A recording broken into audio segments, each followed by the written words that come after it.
Kama una changamoto hii basi unahitaji tiba. Na kama wewe ni mwanaume na una hii changamoto na una hizi dalili, basi unahitaji tiba ya kuweza kutibu tatizo lako la nguvu za kiume. Uwezo wako wa kitandani unapimwa na vitu vinne. Cha kwanza kabisa, hamu ya tendo.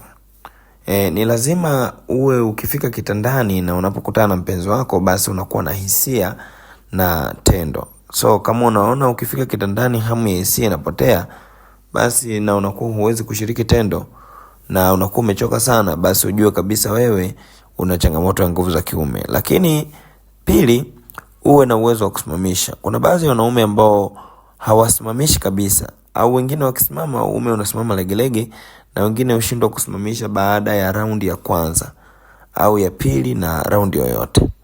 Lakini wengine umwaga mbegu ambazo zinakuwa na changamoto, kwa sababu mbegu za mwanaume inabidi ziwe na uwezo wa kutungisha mimba, lakini ziwe zinaruka kwa spidi, zisitoke taratibu, ziwe nzito na zisiwe nyepesi, ziwe nyingi na zisiwe chache.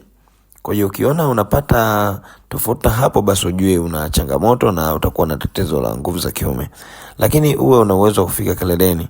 Wapo wengi wanaodanganyana kwamba sekunde unakuwa umefika, la kwanza linawahi, lakini sio kweli. Kawaida inabidi mwanaume awe na uwezo wa kuchelewa kufika kileleni. Na kama una changamoto hizi nilizoweza kuzitaja hapa juu, basi jua una changamoto ya nguvu za kiume.